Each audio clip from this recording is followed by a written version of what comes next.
दोस्तों, कर्म क्या है? क्या आप इसके बारे में जानते हो? आपने ये सुना ही होगा कि अच्छे कर्मों का फल अच्छा ही मिलता है। अगर अच्छे कर्म करोगे तो उसका अच्छा ही परिणाम आपको मिलेगा, और अगर वही बुरे कर्म करोगे तो उसका फल और परिणाम आपको बुरा ही मिलेगा। अच्छे कर्म आपको खुशियाँ देंगे, वहीं आपके बुरे कर्म आपको दुख ही देंगे और आपकी जिंदगी को नरक बना देंगे। यहाँ तक तो सब सही है, लेकिन मैंने कर्मों के बारे में ये भी सुना है कि अच्छा इंसान हमेशा दुखी रहता है, तो वहीं दूसरी ओर बुरा इंसान हमेशा सुखी रहता है। अगर ऐसा है तो अच्छे कर्मों का अच्छा फल कैसे हुआ? ये क्वेश्चन आप सभी के जहन में आता होगा। बल्कि बुरे कर्मों का अच्छा फल हुआ। आखिर ये कर्मों का सारा खेल क्या है? ये कैसे हमारी जिंदगी को प्रभावित करते हैं? अगर हम ये समझ जाए कि कर्मों का चक्कर आखिर चलता कैसे है, तो हमें जिंदगी में सुख मिल सकता है, क्योंकि हम फिर वही काम करेंगे जिससे हमें अच्छा फल प्राप्त होगा। तो आइए जानते हैं इस कहानी से कि कर्मों का आखिर खेल क्या है, कर्मों का फल हमें कैसे मिलता है। एक नगर में एक व्यापारी रहता था। वो व्यापारी बहुत धनवान था। अपने नगर के बड़े व्यापारियों में उसका बड़ा ही नाम लिया जाता था। अपने खुद के नगर में भी उसका बहुत नाम था। फिर एक दिन उसे पुत्र हुआ। फिर उस पुत्र के जन्म पर व्यापारी बहुत खुश हुआ। उसने अपने पुत्र का नाम मनीष रख दिया। व्यापारी ने सोचा कि अब उसका पुत्र बड़ा होकर उसके कारोबार को संभालेगा और वो अपने नगर का सबसे बड़ा व्यापारी बन जाएगा। उस व्यापारी ने अपने पुत्र का अच्छे से लालन पालन किया, उसे अच्छे से पढ़ाया लिखाया। उसका पुत्र मनीष भी बड़ा होकर अपने पिता के व्यवसाय में हाथ बटाने लगा। पिता अपने पुत्र को ऐसे काम करते देख, हाथ बटाते देख बड़ा प्रसन्न होता है। फिर व्यापारी ने अपने पुत्र मनीष का विवाह एक सुंदर युवती के साथ करवा दिया। मनीष भी बहुत प्रसन्न था। मनीष शादी होने के बाद तो अपने पिता के साथ व्यवसाय में हाथ बटाता रहा, लेकिन फिर अचानक ही मनीष में कुछ परिवर्तन आने लगे। वो दिन भर अपने दोस्तों के साथ घूमने लगा। धीरे धीरे मनीष को एक बहुत बुरी आदत ने जकड़ लिया। वो रोज अपने दोस्तों के साथ जुआ खेलने लगा। मनीष ना तो अपने घर रहता और ना ही अपने पिता के साथ व्यवसाय में हाथ बटाता।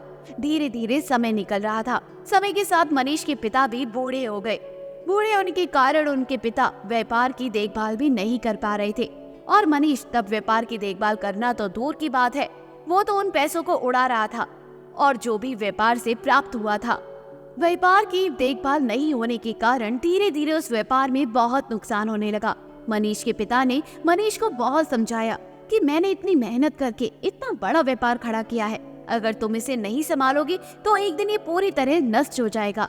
उस बूढ़े पिता ने अपने बेटे को खूब समझाया, देखो मेरी बात मान लो, तुम इस जुए खेलने की आदत को छोड़ दो, नहीं तो एक दिन ऐसा आएगा जब तुम्हारे पास कुछ भी नहीं बचेगा, कोई तुम्हारा साथ नहीं देगा, फिर तुम बहुत पछताओगे। इसलिए तुम समय रहते संभल जाओ। लेकिन मनीष ने तो अपने पिता की एक भी बात नहीं सुनी। वो उनकी बातों को सुनकर अनसुना कर देता है। ऐसे ही समय धीरे धीरे गुजर रहा था और समय के साथ उसके पिता भी वृद्ध हो रहे थे और उनको बीमारियों ने जकड़ लिया था। कुछ समय के बाद ही उस व्यापारी की मृत्यु हो गई। अपने पिता की मृत्यु के बाद पर भी मनीष को बिल्कुल भी अफसोस नहीं हो रहा था। उसको जरा सा भी दुख नहीं था। ऐसा लग रहा था कि मानो उसके पिता की मृत्यु के बाद उसको आजादी मिल गई हो।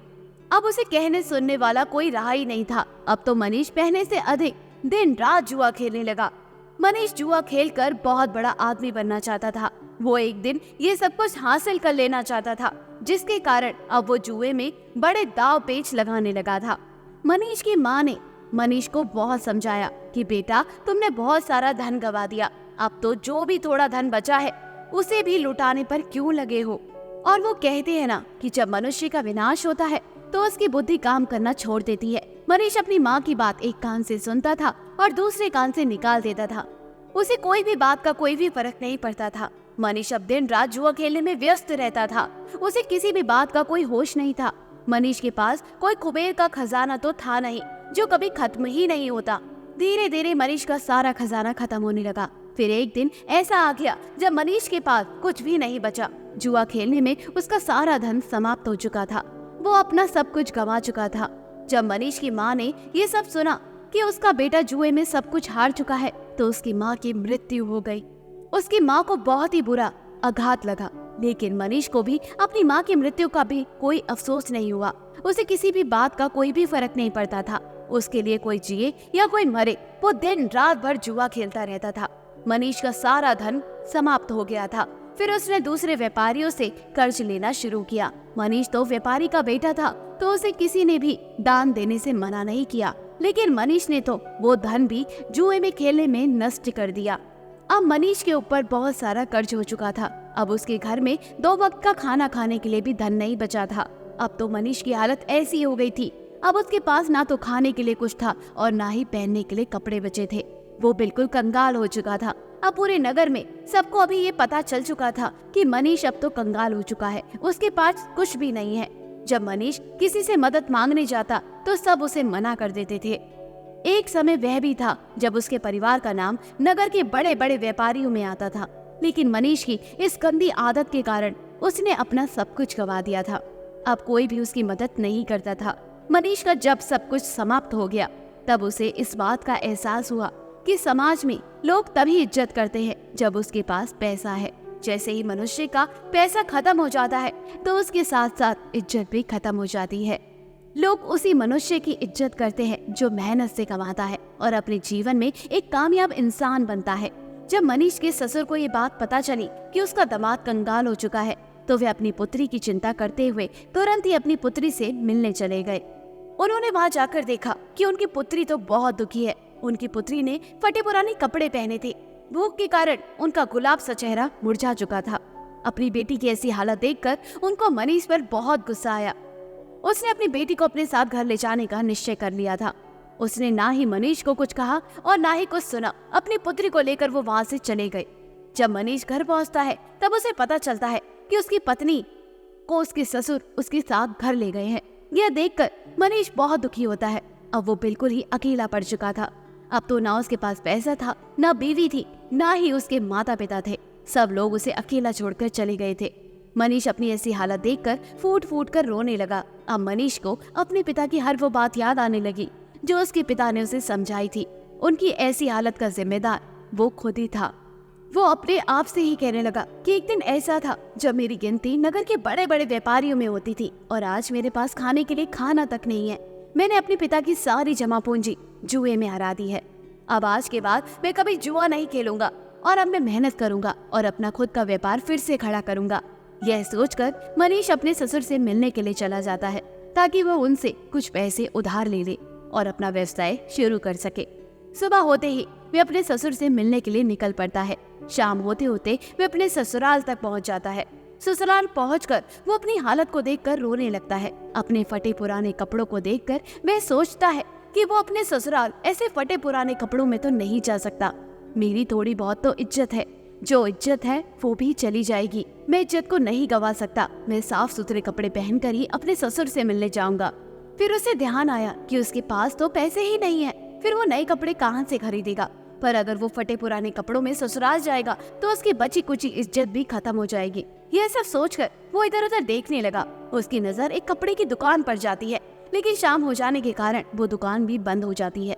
मनीष ने निश्चय किया था कि वह सुबह तक इंतजार करेगा। जैसे ही दुकान खुलेगी तो मैं अपने ससुर का नाम लेकर अपने कपड़े खरीद लूंगा और जब मुझे ससुर जी से पैसे मिल जाएंगे तब मैं इस दुकान वाले को उधार चुका दूंगा।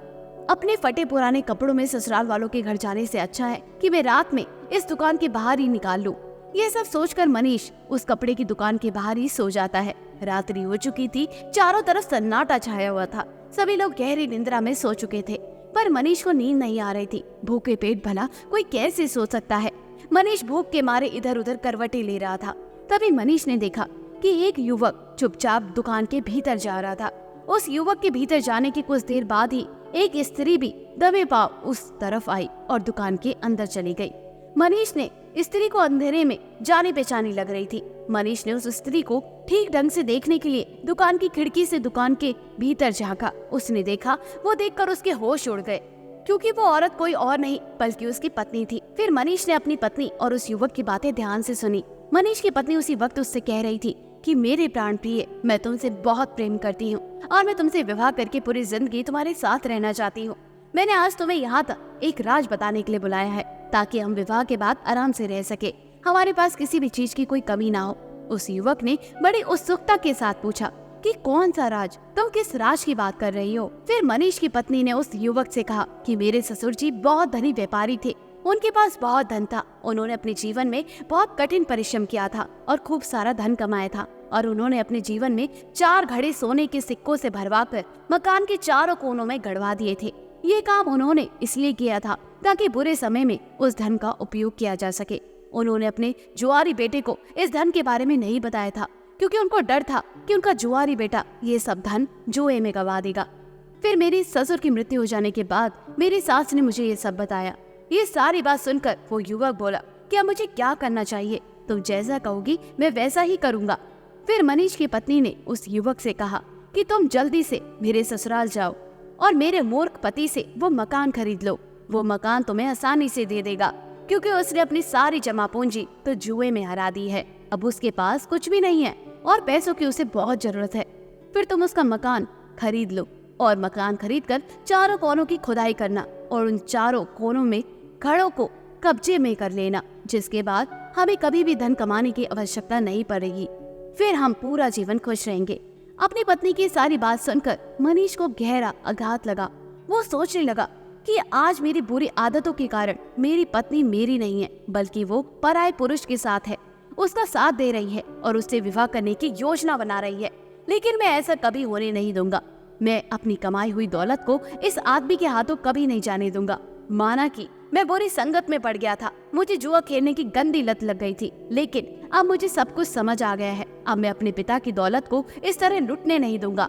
मुझे पता है कि मेरे पिता ने ये दौलत कितनी मेहनत से कमाई है। ये सोचकर मनीष तुरंत अपने नगर के लिए निकल जाता है। सुबह होते होते वे अपने घर पहुंच जाता है। घर पहुंचकर बिना कोई समय गंवाए वे अपने घर के चारों ओर कोनों की खुदाई करना शुरू कर देता है। खुदाई करने के थोड़ी ही देर बाद उसे 4 घड़े मिल जाते हैं।